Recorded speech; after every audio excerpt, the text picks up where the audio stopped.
হাসির রাজা, জ্ঞানের রাজা, রসিক রাজা। আমার বাড়িতে যে ছোট্ট রাজপুত্র আসছে। তা অবশ্য ঠিক। সেই কবে থেকে আমাদের নাতিকে দেখার জন্য আমরা বসে আছি। আচ্ছা গোপাল, তুমি এইবারে রওনা দাও, বেশি দেরি করো না, জাহাজ ঢুকবার সময় হয়ে এলো। আপনি কিচ্ছু চিন্তা করবেন না মহারাজ, আমি একদম সযত্নে আপনার নাতি ও বৌমাকে রাজপ্রাসাদে নিয়ে আসব। গোপাল, খুঁজে পেতে কোনো রকম অসুবিধে হবে না। মনে আছে রানীমা? এখন তাহলে আসি।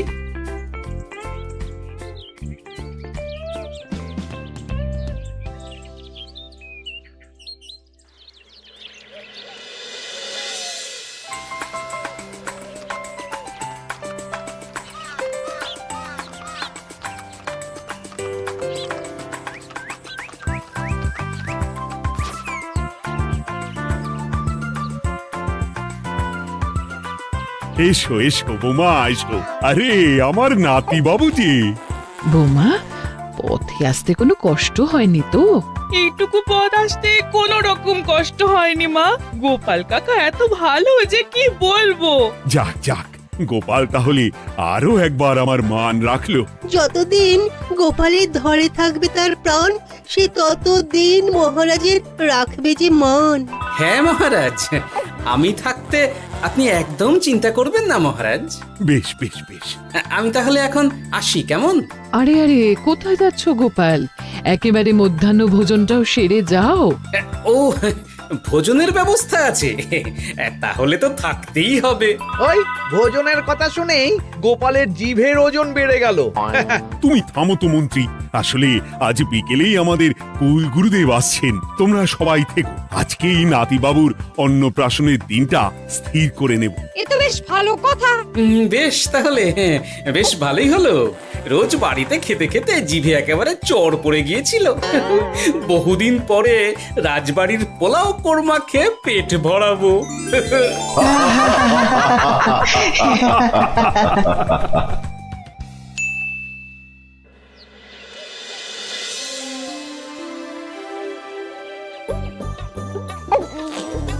বাহ, তোদের নাতির তো ঢের উন্নতি হবে রে, খুব প্রতিপত্তি হবে, নাম যশ সব হবে, কোনো চিন্তা নেই। গুরুদেব, নাতির শরীর স্বাস্থ্য ভালো থাকবে তো? দেখ, এমনিতে খুব একটা কিছু অসুবিধা তো দেখছি না, তবে হ্যাঁ, সম্প্রতি একটা বড় সড় ঝড় বয়ে যাবে দেখা যাচ্ছে। কি সর্বনাশ গুরুদেব, এসব কি বলছেন? কথাটা কি সত্যি?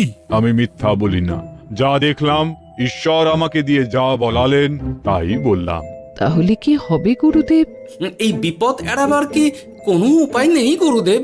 ওরে, তোরা আমার পুরো কথাটা শোন, কথার মাঝেই যদি এত প্রশ্ন করতে থাকিস তাহলে আমি কিভাবে আমার কথাটা শেষ করব? হ্যাঁ, ক্ষমা করুন গুরুদেব, আপনি বলুন বলুন। শোন, ওর কপালে ঝড় থাকলেও সে ঝড় ঠিক কেটে যাবে, চিন্তা করিস না, ভগবান আছেন, উনি বিপদ ঠিকই কাটিয়ে দেবেন। যখন বিপদ চরম সীমায় পৌঁছে যায় তখন ঈশ্বর নিজে এসে আমাদের বিপদ মুক্ত করেন। সত্যি গুরুদেব, ঈশ্বর নিজে আসেন? হ্যাঁ, নিজে আসেন। জয় গুরুদেবের জয়।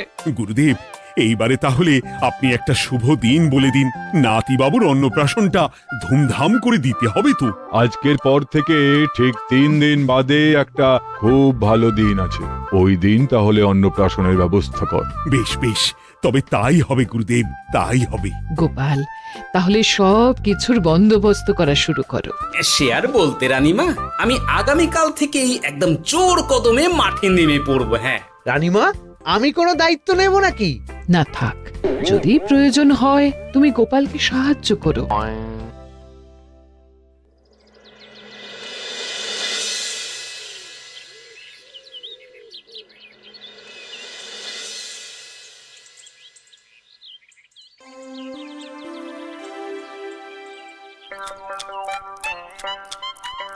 অপূর্ব হয়েছে রান্নাগুলো। সুযোগ পেয়েছে, এক একেবারে 3 দিনের খাওয়া খেয়ে নিচ্ছে। সুযোগ কি কেউ ছাড়ে মন্ত্রী মশাই? এই আপনি বলুন না, যখনই সুযোগ পান কোষাগার থেকে একেবারে থলি ভরে ভরে মোহর সরিয়ে। থাক, মুখ বন্ধ করো, আমার ঘাট হয়েছে বলাটা। তুমি বাবু মন প্রাণ ভরে খাও, কেমন? মহারাজ, এই রকম একটা খুশির দিনেও আপনার মুখে হাসি নেই কেন? আসলে নাতিবাবু তো আর 2-1 দিন পরেই চলে যাবে, সেই কারণেই মনটা বড্ড ভারাক্রান্ত হয়ে রয়েছে। তা তো ঠিকই, আমাদের ছেলেটা আসতে পারলো না, যাও বা নাতি এলো, তাও তো এই কটা দিন কি আনন্দেই না কাটলো। আচ্ছা রানী, আমরা যদি আমাদের কাছে আরো কদিন নাতিবাবুকে রেখে দিই তাহলে কেমন হবে? মানে বৌমাকে তো ফিরতেই হবে, বিদেশে আমাদের খোকার কত কাজ বলো তো। আরে বাবা, বৌমা না হয় ফিরে গেল, নাতিবাবু কদিন আমাদের কাছে থেকে গেলে কি এমন হবে? কিন্তু দেখো না বৌমা, আমাদেরও তো একটু ইচ্ছে হয় নাতিপুতিদের নিয়ে খেলবো, আদর করব, দেখো না। ঠিক আছে ঠিক আছে, আপনাদের কাছে আমার বাবু সোনাকে রাখতে আমার কোনো চিন্তাই নেই। ব্যাস, তাহলে তো মিটেই গেল। মহারাজ, নাতিবাবুকে কদিন এখানেই রেখে দিন, আমরা সবাই আছি, ঠিক কোলে পিঠে করে তাকে সামলে নেব। বাবা বাবা, গোপাল তোমার সব দিকে কান খোলা থাকে তাই না?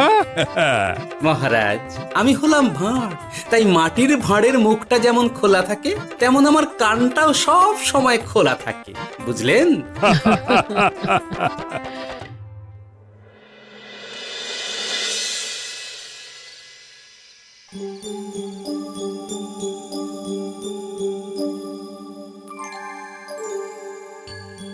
কি ব্যাপার মহারাজ, আপনি এখনো শোননি কেন? শরীর খারাপ করছে নাকি? না রানী, একটা কথা খুব ভাবাচ্ছে বুঝলে। কি কথা মহারাজ? এই যে সেদিন গুরুদেব বললেন না, যখন গভীর বিপদ আসে তখন ঈশ্বর নিজে আসেন বিপদে মোকাবিলা করার জন্য।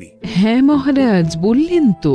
আচ্ছা, ঈশ্বর কি বিপদে সত্যি নিজে আসেন? কিন্তু তিনি নিজে তো বিশাল শক্তিধর, ক্ষমতাবান, তাহলে তিনি নিজে না এসে অন্য কাউকে পরিস্থিতির মোকাবিলা করতে পাঠান না কেন?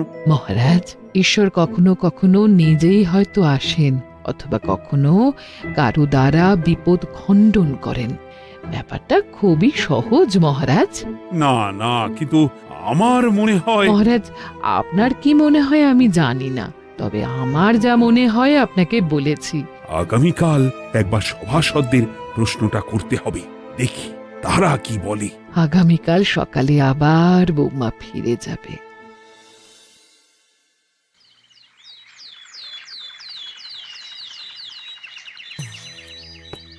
আমি তাহলে আসি, আমার সন্তানকে আপনাদের কাছে কদিনের জন্য রেখে গেলাম, ওকে খুব যত্নে সাবধানে রেখে দেবেন, কেমন? তুমি কোনো চিন্তা করো না মা, আমাদের নাতিবাবু একদম দুধে ভাতে থাকবে। কদিন একটু দেশের মাটিটা চিনে নিক, তারপর না হয় আবার বিদেশে পাড়ি দেবে। এই বলো সোনা।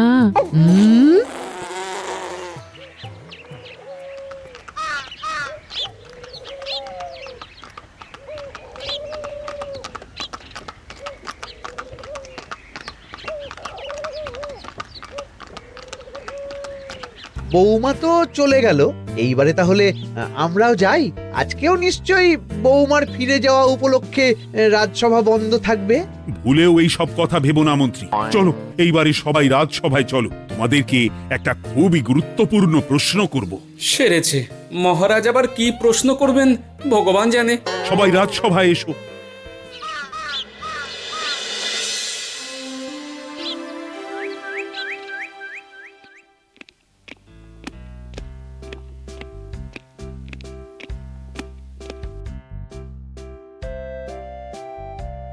আচ্ছা, তোমরা সকলে বলো তো, ঈশ্বর কি সত্যি বিপদ খণ্ডনে এই ধরাধামে অবতীর্ণ হন? আচ্ছা, তাই যদি হয় তাহলে ঈশ্বর নিজে না এসে তার প্রতিনিধি হিসেবে অন্য কাউকে বিপদ খণ্ডন করতে পাঠান না কেন? হ্যাঁ হ্যাঁ, ঠিকই তো। কেন কেন, ঈশ্বর তো মহাশক্তিধর, উনি চাইলেই যা খুশি তাই করতে পারেন। মহারাজ, আমাদের যেমন ইচ্ছে হলে আমরা খাই দাই ঘুমাই ঘুরে বেড়াই, ঠিক সেই রকম ঈশ্বরেরও ইচ্ছা হয় নিজে নেমে এসে জগতের কল্যাণ করার। না না না, আমি কিন্তু আমার প্রশ্নের যথাযথ উত্তর পেলাম না। এই গোপাল, তুমি কিছু বলো না, একদম মুখে কুলুপ দিয়ে বসে আছো কেন? হ্যাঁ, না মহারাজ, মুখে কুলুপ দিয়ে নেই, আসলে খিদেতে পেটে ছুঁচো দৌড় দিচ্ছে। বেশি কথা বললে খাটনি হবে, আরো খিদে বাড়বে, তাই চুপ করে আছি আর কি। ইস, শুধু খাওয়া আর খাওয়া, সব সময় শুধু খাওয়ার চিন্তা। গোপাল, ছি, লজ্জা করে না? এমন একটা গুরুত্বপূর্ণ সময়ে তুমি আমার প্রশ্নের উত্তর না দিয়ে মনে মনে খাবারের কথা ভাবছো। আসলে মহারাজ, এই না খেলে যে মাথাটা কাজ করে না, পেটে খিদে মুখে লাজ, এমন করলে তো মগজটাই পুরো ঘেঁটে ঘ হয়ে যাবে মহারাজ। বেটাকে তাড়িয়ে দিন। যাও যাও গোপাল, আমার রাজসভা থেকে এক্ষুনি বিদেয় হও দেখি। যাও যাও, তুমি যাও। যার সব সময় শুধু খাওয়ার চিন্তা, এমন পেটুককে সভায় রেখে আমার কোনো কাজ নেই। কিন্তু মহারাজ, চুপ, একদম চুপ। তুমি যাও গোপাল, যাও। যদি কোনোদিনও উত্তর খুঁজে পাও, তবেই আবার এই সভায় তোমার মুখ দেখিও।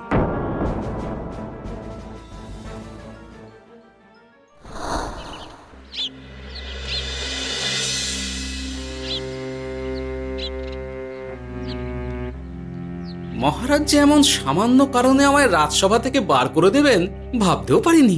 এখন কি যে করি, একে তো মাসের শেষ, সংসারে তুমুল টানাটানি। এক কাজ করি বরং, গিন্নিকে নিয়ে কদিন শ্বশুর বাড়ি চলে যায়, কদিন পায়ের উপরে পা তুলে আরাম করে আয়েশ করে দিন কাটাবো। হ্যাঁ, তাই করি।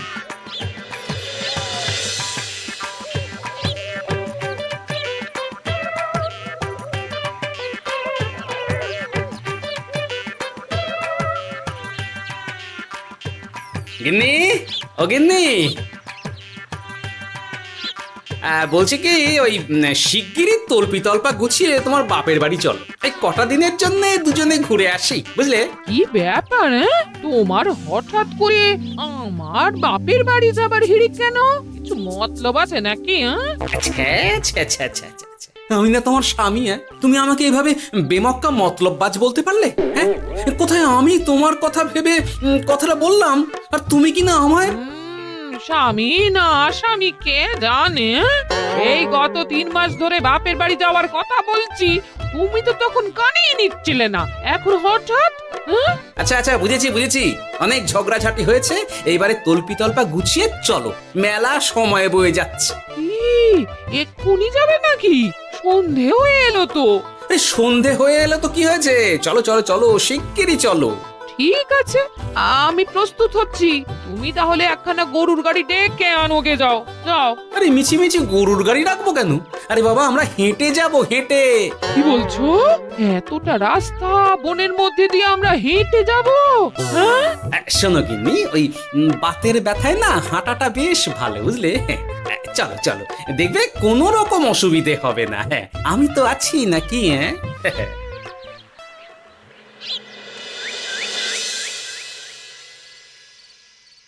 বাবা, বনটা বেশ ঘন, বলি এই সময়ে এই বনের মধ্যে দিয়ে কেউ হেঁটে যায়? মেলা গজগজ না করে চুপচাপ এসো দেখি। ও মা গো, বাবা গো, বাবা গো, কি লাগাটাই না লাগলো গো। আরে, তোমার থেকে আমার বেশি লেগেছে, যাখানা ধাক্কা মারলে। কি করবো? গিন্নি আমায় ধাক্কা মেরে ফেললো বটে, কিন্তু আজ আমি মহারাজের প্রশ্নের যথাযথ উত্তর পেয়ে গেলাম। বেড়াল ছানাটিকে বাঁচাতে কোনো কিছু না ভেবেই কিভাবে বেড়ালটা ওই বাঘা কুকুরটার দিকে তেড়ে গেল। হ্যাঁ, তার মানে বিপদে পড়লে সন্তানকে বাঁচাতে না, আমাকে এক্ষুনি একবার রাজপ্রাসাদে যেতে হবে, রানীমার সঙ্গে কথা বলতে হবে। আরে আরে আরে আরে, ওদিকে কোথায় চললে গো? ওদিকে তো তোমার শ্বশুর বাড়ি নয়? আরে বাবা, আমার নয়, তোমার শ্বশুর বাড়ির দিকেই আবার যাচ্ছি, বুঝলে? আর মানে আমরা আর যাবো না? না না, পরে যাব, তাড়াতাড়ি এসো দেখিনি। এ কি রে বাবা, লোকটার মাথাটা কি গেছে নাকি? কখন যে কি করছে নিজেরই ঠিক নেই, যত সব।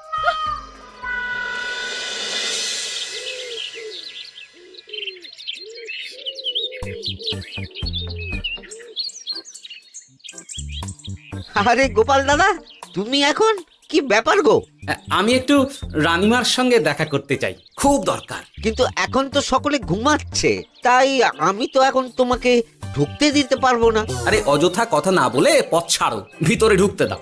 গোপাল দাদা, তুমি এই সময় ওই ঢোকার জন্য অহেতুক জেদ করো না। তাছাড়া আমি যতদূর জানি তোমায় তো মহারাজ তাড়িয়ে দিয়েছিলেন, তাহলে আবার বহাল হব, চিন্তা করো না। দয়া করে এখন ঢুকতে দাও। গোপাল দাদা। আহ পেয়াদা, এই এই কি ব্যাপার? এত হইচই কিসের? কি হয়েছে? রানীমা, আমি আপনার সঙ্গে একটু কথা বলতে চাই, বিশেষ দরকার আছে। এসো এসো, ভেতরে এসো। তাহলে মহারাজকে তোমার পরিকল্পনা মতো বাইরে নিয়ে যেতে পারলেই উনি ওনার প্রশ্নের উপযুক্ত জবাব পেয়ে যাবেন, বলছো? সে ব্যাপারে আপনি 100% নিশ্চিত থাকুন রানীমা।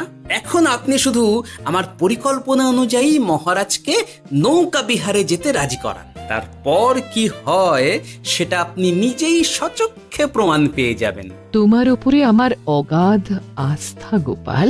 ঠিক আছে, তুমি যেমনটা বললে ঠিক ওইভাবেই আমি নৌকা বিহারের ব্যবস্থা করছি। রানীমা, দেখবেন এই পরিকল্পনাটা যাতে কোনোভাবেই পাঁচকান না হয়, তাহলে কিন্তু সব ভেস্তে যাবে। নিশ্চিন্তে থাকো গোপাল, কিচ্ছু হবে না, নিশ্চিন্তে থাকো।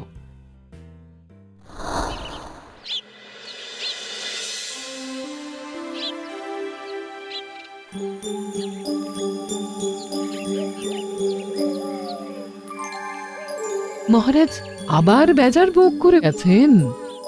কি করব, আমি এখনো যে আমার প্রশ্নের উত্তর খুঁজে পাইনি। এইভাবে আপনি আর কতদিন মুখ ভার করে বসে থাকবেন শুনে?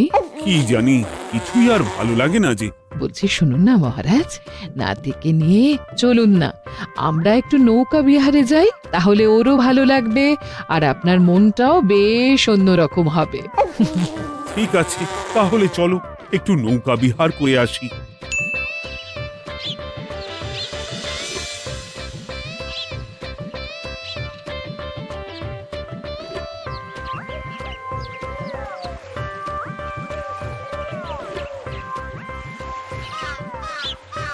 এই তো মহারাজ, আসুন আসুন, সে কখন থেকে আপনার জন্য অপেক্ষা করছি। এ কি গোপাল, তুমি এখানে? কি ব্যাপার? তোমার সঙ্গে তোমার স্ত্রীও আছেন দেখছি। মহারাজ, কতদিন আপনাকে দেখিনি বলুন তো, তাই আজকে একদম সস্ত্রীক চলে এলাম। চলুন চলুন, সকলে মিলে নৌকো বিহার করে আসি। কিন্তু আমি তো তোমাকে তাড়িয়ে দিয়েছিলাম, তারপরেও তুমি। মহারাজ, অনেক তো হয়েছে, এখন এসব কথা ছেড়ে নৌকোতে টুকুস করে উঠে পড়ুন দেখি। কিন্তু মহারাজ অযথা দেরি করবেন না, চলুন উঠে পড়ুন।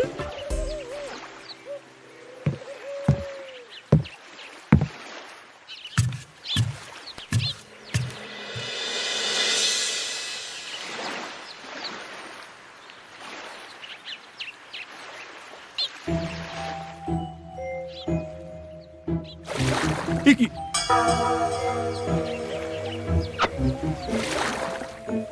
এই নাও, দেখো দেখো, ও কোনো সাড়া শব্দ করছে না কেন? সারা শব্দ করবেন না মহারাজ। মানে এসব কি বলছো? এই পুটুলির ভেতরে তো আপনার নাতি নেই, এখানে নাতির বদলে রয়েছে একখানা খেলার পুতুল। এসব কি বলছো তুমি? এইটা যদি পুতুলি হয় তাহলে আমার নাতিবাবু কোথায়? হ্যাঁ, আপনার নাতি এইখানে একদম সুরক্ষিত অবস্থাতেই আছে। যাক বাবা, আমি যে কি ভয় পেয়ে গেছিলাম তার কি বলবো। কিন্তু রানী, তুমি আমার সঙ্গে হঠাৎ কেন এমন ছলনা করলে? হ্যাঁ, আমার কথাই মহারাজ। কেন?